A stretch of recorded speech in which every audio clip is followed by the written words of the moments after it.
sponsor of all the webinar. I would like to thanks to Dr. Navneet Krishna for his support. I would like to say thanks to Uma Shankar Mohanty sir, who is an expert and experienced manual therapist professor. Hello everyone, please keep your mic off. We are going to ahead the webinar.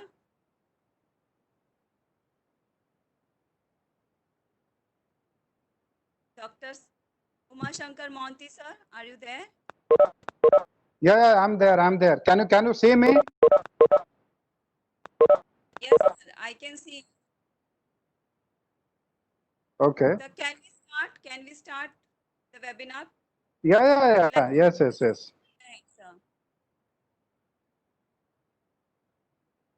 Hello. Hello. Sir, please initiate the webinar, sir. Yeah, but I am facing some little difficulty because I cannot see my video, because unless and until I see, I am not able to focus for the techniques. There is Okay, sir. I think from the technical end, what is happening is once I am starting, then it is going up. Can you see me? Yes, sir, I can see you. But what is happening is my screen is just suddenly going up. Maybe many people are in the video mode. Just a moment. Everyone, kindly just off your audio and video. Everyone, kindly off your audio and video.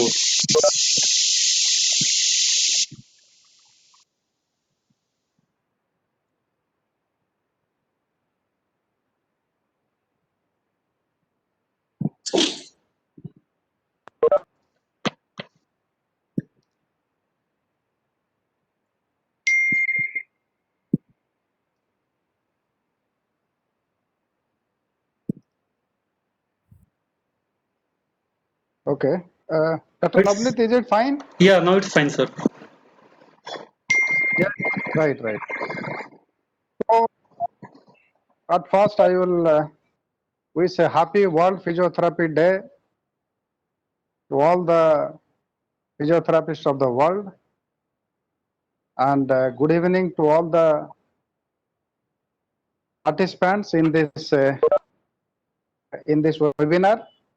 And I would like to, we've got a very limited time.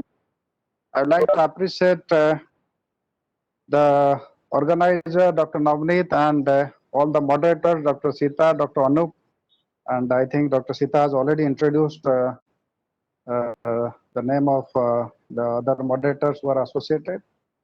And so what I'll do is that if any of you have any queries, please write down those queries in a piece of paper, and whenever we are doing the discussion, that time you can ask the question.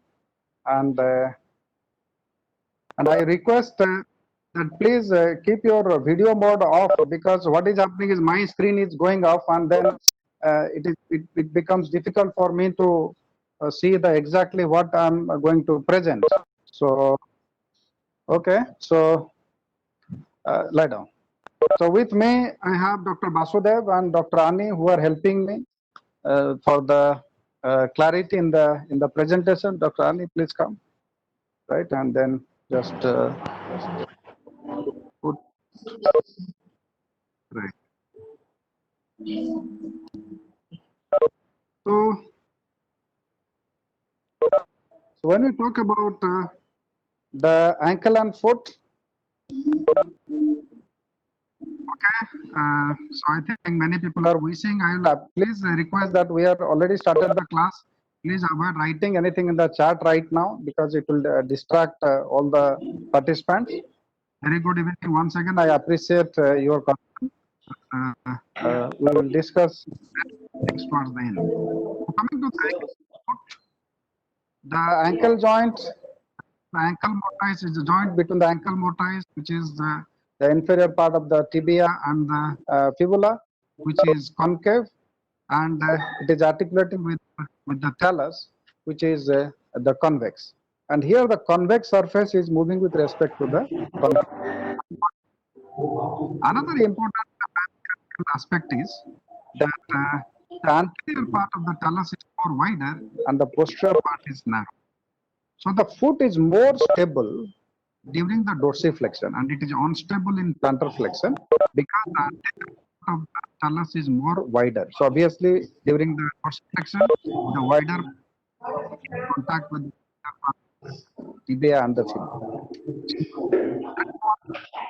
And when the convex surface is moving, so what is happening? What is the rule? There is a convex concave rule.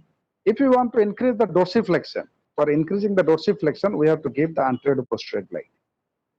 So it is the glide moment is opposite to that of the bone movement. So during dorsiflexion, we are for facilitating that we are giving the anterior to posterior glide, and for plantar flexion we have to give posterior to anterior glide. And before that, a priori, we have to check. Now, suppose the ankle mortise, that joint, suppose there is some kind of, obviously, there is a control spreading. It is required. Now, what is control spreading? You remember, your shoe without the lace, that elastics are there. You just put your foot and it opens up. It goes for selective opening. If it goes for more opening, the footwear will be unstable. And if it is too tight, you cannot insert your foot. Similarly here, if it has to have a selective amount of opening up between the inferior tibiofibular joint. So before we go ahead with the ankle joint mobilization, we need to mobilize the inferior tibiofibular joint. What are the various glides?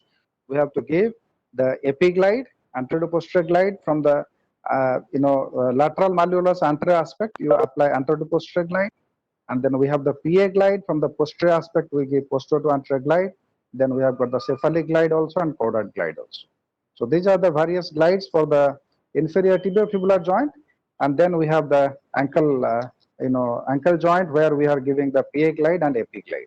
And after that, I'll show you the mobilization for the subtalar joint. So let me show you first the inferior tibiofibular joint and the ankle joint. Then we will discuss about the subtalar joint, then how to palpate for the navicular, the cuboid, and the 3 cuneiform that I'll just cover up in the next round. So I'll focus it to the foot on the model. Come a little down. Right. Okay. Fine. So we have to put the knee in the flexed position so that the gastrosoleus is actually relaxed. And as I told you that first in the ankle joint, we have to mobilize the inferior tibiofibular joint. We have the epiglide. We have to stabilize the posterior aspect of the medial malleolus from the anterior part of the lateral malleolus. I'm giving the anterior glide, epiglide. So we have to give the various grade 1, 2, 3, and then 4. And then we have the cephalic glide and caudal glide. So whenever there is stiffness, that time primarily we are going to apply the grade 2 and grade 3 movements. This is the epiglide.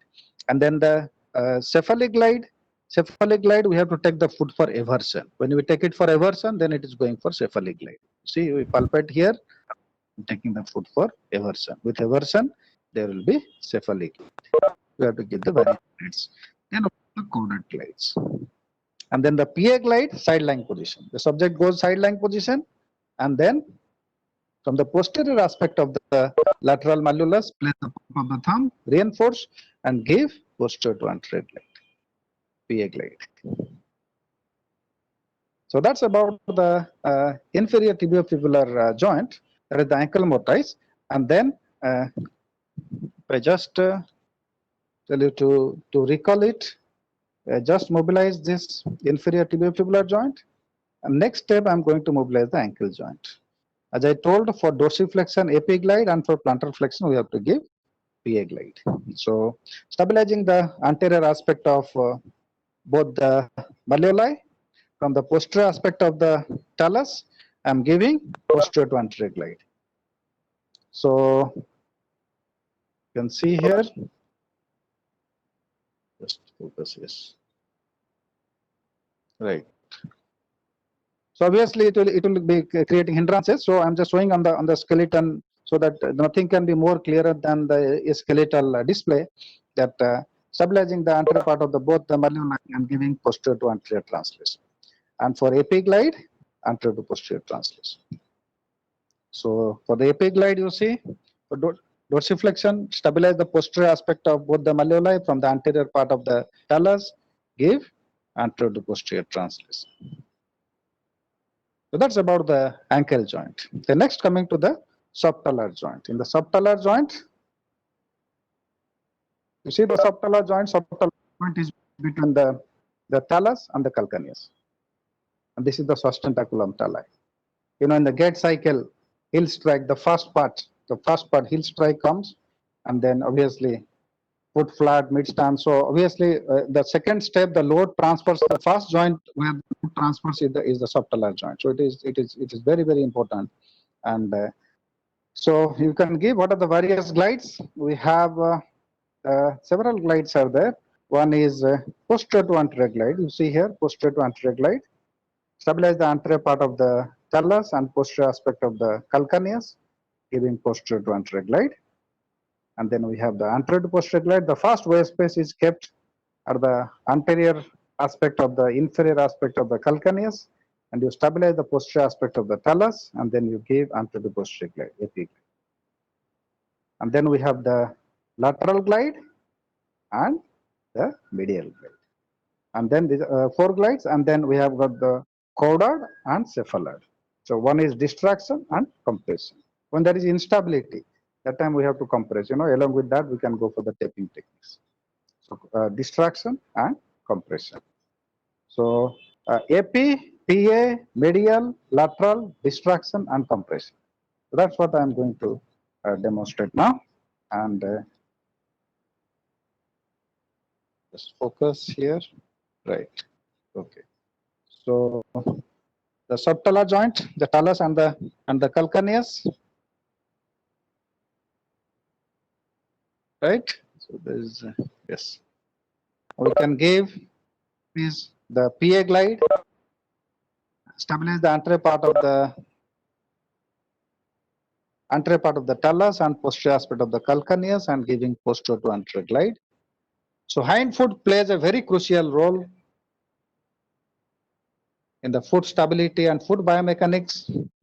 PA glide and epiglide, stabilize the posterior aspect of the talus and the first voice space anterior to the calcaneus, and then you can give anterior to posterior translation, AP translation. And in this position, I will show you the caudad glide. This is the caudad glide, and this is the cephalic glide.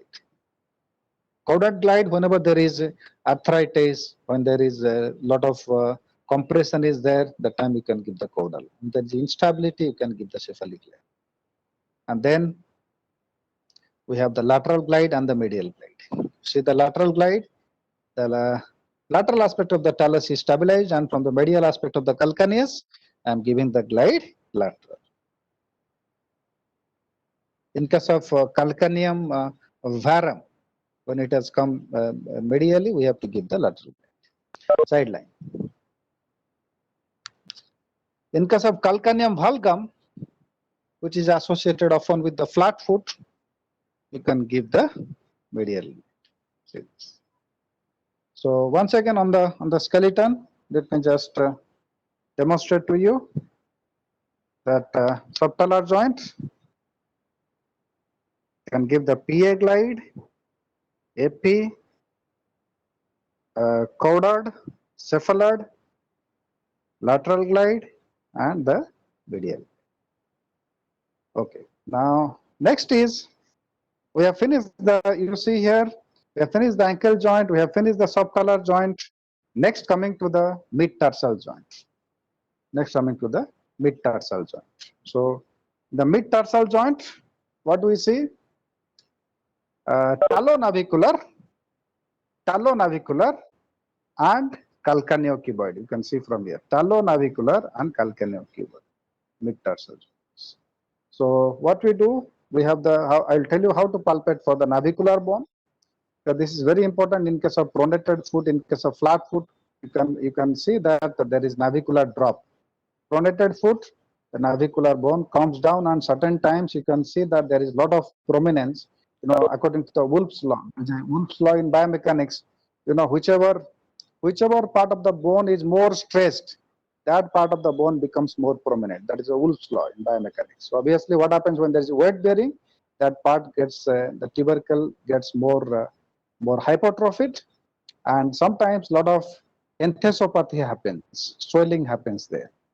So that is one of the common presentations you will come across. I'll tell you how to manage that. So how to palpate for the navicular tubercle? Navicular bone is normally from the medial malleolus 1 inch inferior and 1 inch anterior. If you are listening to my talk, you can palpate your own foot. Absolutely, there is no problem. Medial malleolus 1 inch inferior and 1 inch anterior. Take whichever hand is free and palpate it. You can feel for one elevated area. That is the navicular tubercle. So it is called navicular bone because it is boat shaped. So from here you can give the cephalic glide, the ventrodorsal glide and dorsoventral glide. You see here from the ventral aspect we can give the ventrodorsal glide and dorsoventral glide. So basically, primarily the ventrodorsal glide will be more useful for us. That I will show you. Then next, coming to the cuboid. Okay, I will suggest you to palpate your own foot. You palpate your own foot, the lateral aspect of your own foot. You palpate, you can find one prominent area. That is not the cuboid. That is the fifth metatarsal tubercle. Immediate posterior to it, you can find there is a gap. You can see a gap here. That is fifth metatarsal tubercle. There is a gap. In this gap, you can palpate for the cuboid. It is called as cuboid because it is cube-shaped bone. It's a very important bone. You can give the dorsoventral glide and the ventrodorsal glide. So I'm showing you the landmark. Then I will show you on the model. Because once I am showing in the model, then it is it is difficult for you to see the exact bones and exact landmarks. Then we have the three cuneiforms. We are simplifying the foot today. We have got the three cuneiforms. So the first metatarsal base corresponds to medial cuneiform. The second one corresponds to intermediate cuneiform. The third one corresponds to lateral cuneiform. Fourth and fifth metatarsal base articulates with the cuboid. Now you can see it is so easy to comprehend the complex foot. So navicular, cuboid, three cuneiforms. I will show you already I have shown you the mobilization for the ankle, for the subtalar joint. Now already I told you the palpation of the navicular bone, palpation of the cuboid, and palpation of the three cuneiforms. Right. So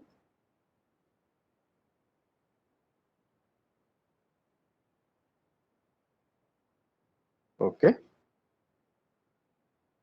Right. So medial malleolus, inferior aspect 1 inch inferior and 1 inch anterior. You can feel for one elevated area. So this elevated area, as I told you, just to correlate, you see this is the elevated area. Medial malleolus, 1 inch inferior and 1 inch anterior. Navicular tubercle. Navicular tubercle is here. Right. So you can give the ventrodorsal glide.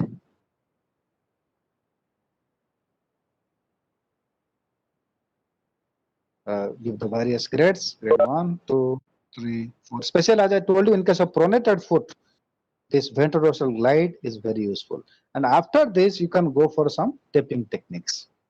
So you can just to stabilize it. Rigid tapping will be more useful, not the elastic tap. Then coming to the dorsal aspect of the navicular bone. See here, dorsoventral glide. Ventrodorsal glide already demonstrated. This will be the dorsoventral glide. It will be useful in case of high arched foot. Dorsoventral glide. See grade 1, 2, and give the various grades. Dorsoventral glide. And then next is the cuboid. The cuboid, as I told you, that I'll show for the other foot so that it is an enough to change the position. Yes, hold it there. So from the lateral aspect of the foot, when we palpate anterior to posteriorly, you can find one elevated area. That is the fifth metatarsal tubercle. That already I showed you on the, if you recall it, fifth metatarsal tubercle, immediate posterior, there is a gap. In this gap, we can palpate for the cuboid. So here, we can palpate for the cuboid. So once you palpate for the cuboid, you can give the dorsoventral glide. Dorsoventral glide. Suppose anytime it has got displaced dorsally, or in case of high arch foot, that time you can give the dorsoventral. But mostly this ventrodorsal glide is more useful because the ventral displacement of the cuboid when there is foot is twisted, that is more common. So you need to give the ventrodorsal glides, the various grades. So dorsoventral and ventrodorsal glide. So next coming to the cuneiforms. So next coming to the cuneiforms, just to again recapitulate, we discussed about the ankle, we discussed about the subtalar joint, discussed about the navicular, cuboid, then coming to the three cuneiforms. First metatarsal base corresponds to medial cuneiform, second one to intermediate cuneiform, and third one to the lateral cuneiform. Fourth and fifth to the cuboid. After that, we will be left with the metatarsals, then IP joints. So, right. So let us see the mobilization for the. Okay. So first metatarsal base corresponds to the medial cuneiform, second one to the intermediate cuneiform, third one to the lateral cuneiform, fourth and fifth is articulating with the cuboid. So first metatarsal base, medial cuneiform, giving the dorsoventral glide. Ventrodorsal is difficult, and then intermediate cuneiform. Whenever there is a foot stiffness, that time we can apply this technique. Fourth and fifth is articulating with the cuboid. I told you how to palpate for the cuboid and how to mobilize it. I already discussed. So next we'll be discussing the intermetatarsals. Intermetatarsals. What are the various movements in intermetatarsals? You see the axis of the foot is passing to the second toe. So in the intermetatarsal, we have the dorsoventral glide, ventrodorsal glide, then the lateral glide and the medial glide. So this will be the intermetatarsals. Whenever there is a lot of like cross injuries or any accidental injuries, any or following any casting, lot of stiffness will happen. At that time you can give the ventrodorsal glide and the dorsoventral glide, lateral glide and the medial glide. And next after that, before we finish up or before we take up the questions, we have the PIP and the DIP, IP joints. The IP joint, something very important, the proximal articulating surface of PIP and DIP, just observe here, proximal articulating surface is convex, distal one is concave. So here the concave rule is applicable. The concave rule is applicable. So what is the concave rule?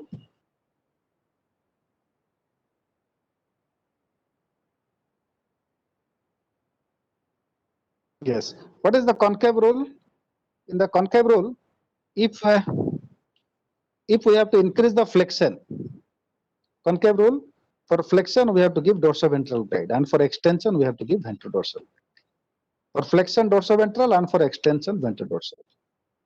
And that is the PIP and for DIP. For flexion, the distal articulating surface is concave. Proximal articulating surface is convex. So concave rule is applicable.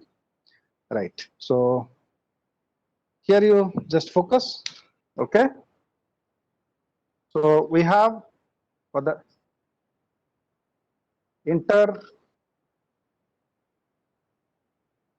intermetatarsals, we have the ventrodorsal glide and the dorsoventral glide. So you have got stiffness. So ventrodorsal glide and dorsoventral glide.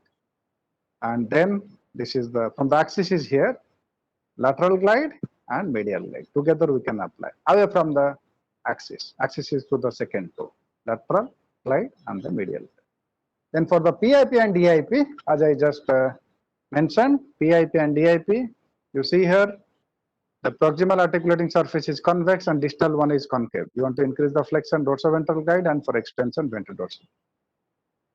So here, to increase the flexion, dorsoventral glide, and for extension ventrodorsal glide. So that is the metatarsophalangeal joint. Say MTP joint, MTP, PIP and DIP, MTP joint. Same rule. Proximal articulating surface is convex and distal one is concave. Metatarsophalangeal, the PIP and DIP, proximal articulating surface. The same rule is the same. MTP, PIP and DIP. Concave rule is applicable. So you want to increase the flexion dorsoventral guide and for extension ventrodorsal. Same thing here, PIP and DIP. Dorsoventral and ventrodorsal. So these are the various glides and some of the thrust techniques. Foot thrust techniques, I'll just show you. Thrust technique, mid-tarsal joint, you just stabilize the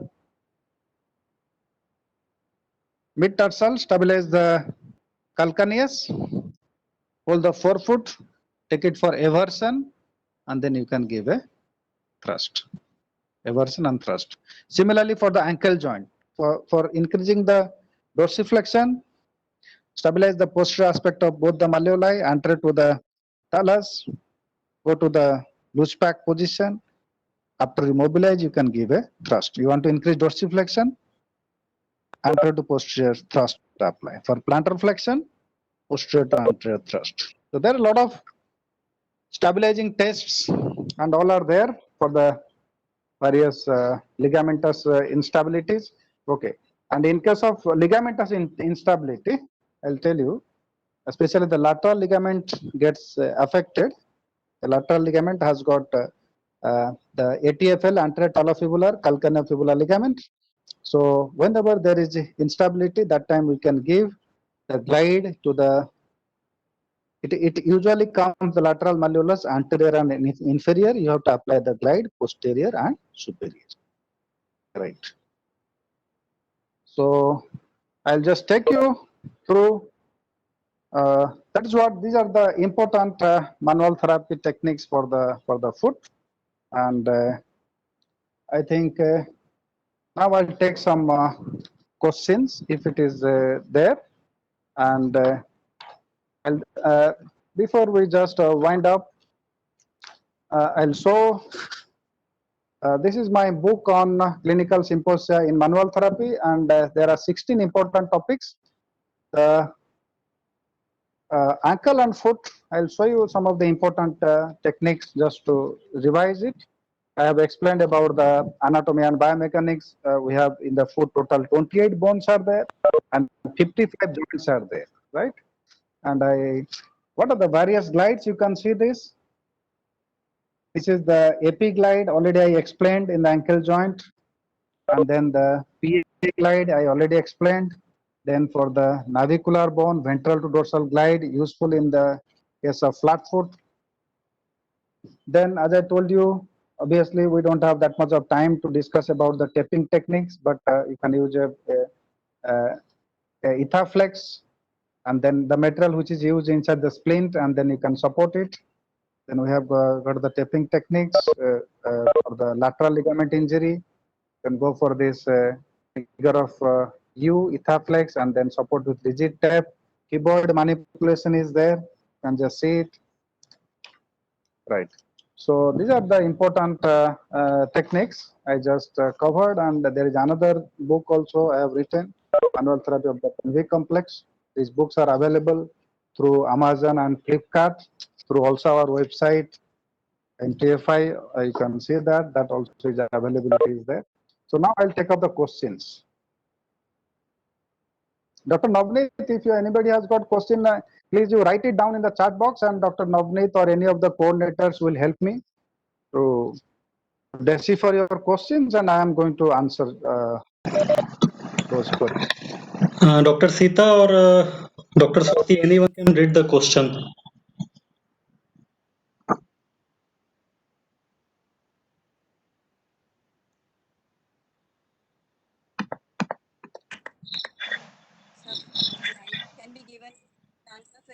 fasciitis? If yes, tell which glide.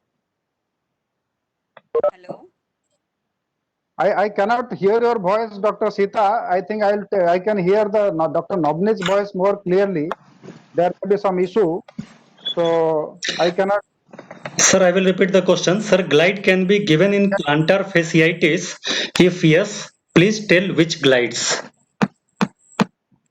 Yes, yes. In case of plantar fasciitis, we can mobilize the subtalar joints.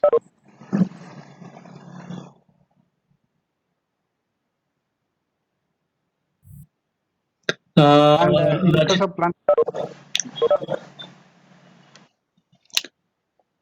Next question from Dr. Rajesh Suresh Babu. Mohanty sir, how many books are available on manual therapy in Amazon? how many books are available in manual therapy? I cannot answer that. I can answer that 2 of my books are available.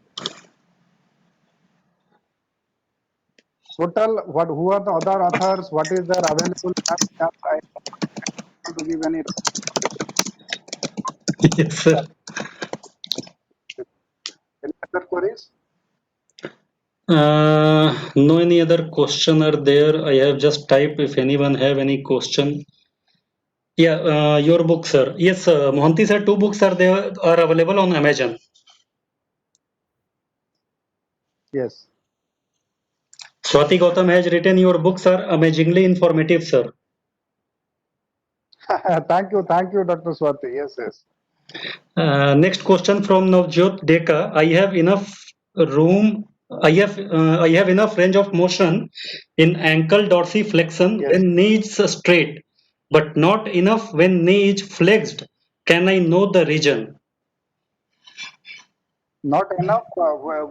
Once again, I think related to the knee, related to connected, then it will be issue related to the gastrocnemius.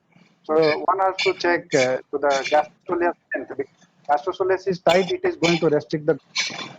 So I think the gastrocnemius beginning has preferably it has. Sir, in case of flat foot, which glide is given by Dr. Aneri Jodhani?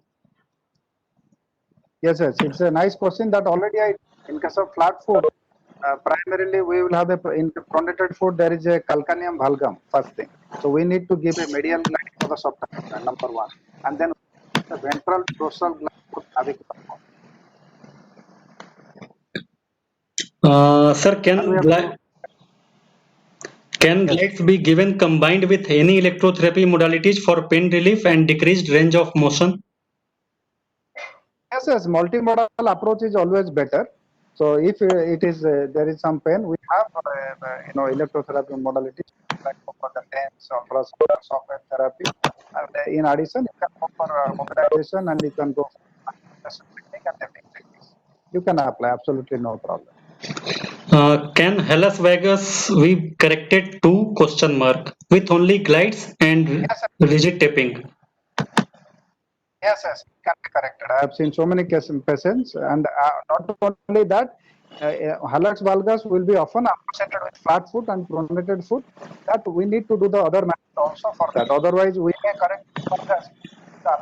It's not corrected again, the problem may come back. But hallux valgus can be corrected.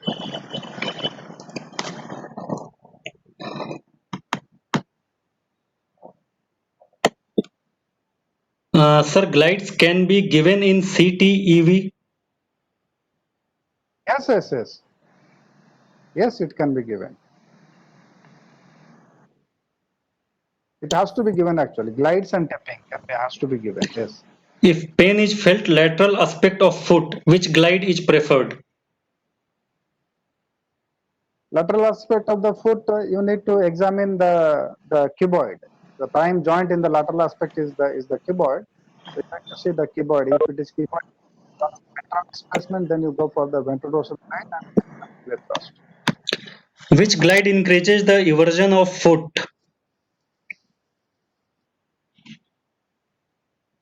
Foot eversion, foot inversion and eversion are primarily happening in the mid tarsal joints. So you need to work the mid tarsal joints. Next question from Mr. Kalyan Candy. Both bone fracture post-operative condition around the medial malleolus swelling. In which mobilization help to reduce swelling? That first of all, when there is a see the X-ray, number one. What the condition of healing has happened. Then we will see which joints are movements are limited in the ankle joint. Dorsiflexion or it is plantar flexion. Already elaborately have discussed. Joint, and after that, for restriction of dorsiflexion, you have to give the epiglide for the ankle joint, or you have got restriction of plantar flexion, which is relatively rare. But you have restriction of plantar flexion. Yeah. But condition is appropriate.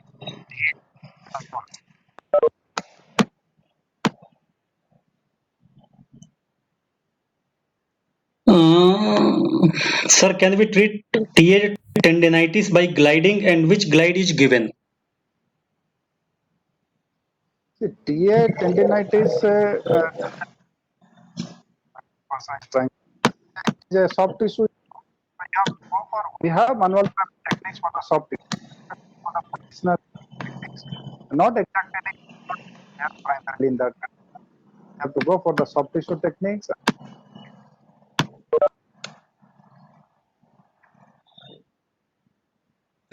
No any further questions, sir. Okay. Fine, Dr. Navneet and all the moderators. I think moderating my program is Dr. Sita Singh, Dr. Anup, and one other person, Dr. Jagannath. No, sir, Devanshi. Dr. Devanshi, yes. So my gratitude to you and all the moderators, Dr. Sita, Dr. Anup, and all the participants. And a happy World Physiotherapy Day, and be a proud physio. Thank you very much. So, permit me to quit, Dr. Navneet? Yes, sir. Thank you, sir. Thank you so much, sir. Thank you for your time.